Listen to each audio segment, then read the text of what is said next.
سلیمان قمر کچھ ایڈ کرنا چاہ رہے ہیں؟ جی قبلہ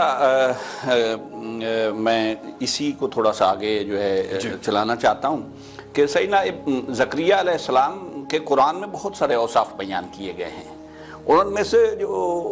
سب سے خوبصورت بات ہے وہ جیسے کاشف صاحب نے فرمایا وَيَدْعُونَنَا رَغَبًا وَرَهَبًا، خشیت اور امید کے درمیان کسی جو کیفیت ہے نا قبلہ،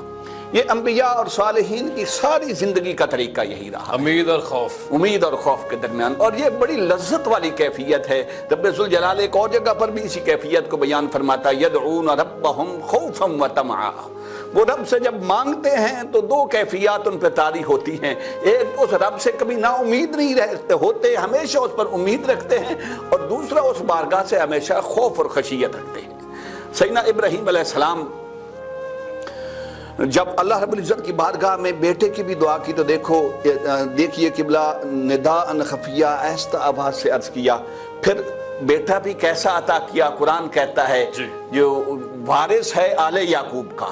اور حضرت یحییٰ علیہ السلام کی ولادت ہوتی ہے، یہ حضرت زکریا علیہ السلام کے تقوی اور تربیت کا اثر ہے۔ دیکھیے کہ یحییٰ علیہ السلام پیدا ہوتے ہیں، ابھی تھوڑی سی عمر ہے، قبلہ نے بیان بھی کر دیا کہ 5-6 سال عمر تھی تو حضرت زکریا علیہ السلام کی شہادت یا وصال ہو جاتا ہے۔ تو ان کی کیفیت یہ دیکھ کر ایک دن زکریا علیہ السلام نے فرمایا کہ بیٹا میں نے اپنے رب سے تجھے مانگا تھا تو میرے آنکھوں کی ٹھنڈک بنے، میرے لیے راحت کا سبب بنے، تو میں تجھے دیکھتا ہوں کہ تو ہر وقت روتا رہتا ہے، ہر وقت روتا رہتا ہے، خشیت میں رہتا ہے۔ عرض کی بابا جان مجھے جبریل امین نے بتایا ایک دفعہ کہ جنت اور جہنم کے درمیان اتنا بڑا جنگل ہے جسے روئے بغیر، اس کی خشیت کے بغیر، اس کی بارگاہ میں گڑ گڑائے بغیر کبھی انسان اس مسافت کو طے نہیں کر سکتا۔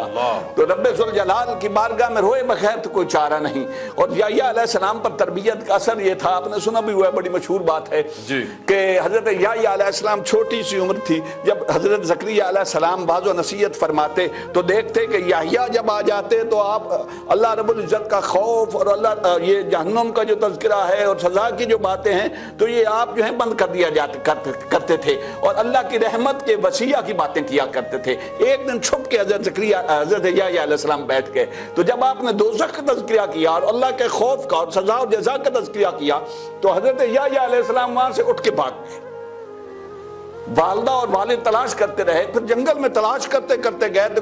کسی سے ایک وہاں چرواہا تھا، وہ اپنے جانوروں کو چرا رہا تھا، اس سے پوچھا کہ اتنی عمر کا کوئی بچہ تو نے دیکھا ہو؟ اس نے کہا بچہ تو کوئی نہیں میں نے دیکھا، مگر یہ جو سامنے غار ہے اس غار کے دہانے پہ جب میری بکریاں پہنچتی ہیں تو اندر سے ایک بچے کے رونے اور چلانے کی آواز آتی ہے، اور اس کے رونے میں اتنا سوز اور درد ہے کہ میری یہ جو بکریاں ہیں بھیڑیں یہ چرنا چھوڑ دیتی ہیں، کھانا چھوڑ دیتی ہیں، اور غار کے دہانے پہ کھڑے ہو کر یہ بھی رونا شروع کر دیتی ہیں۔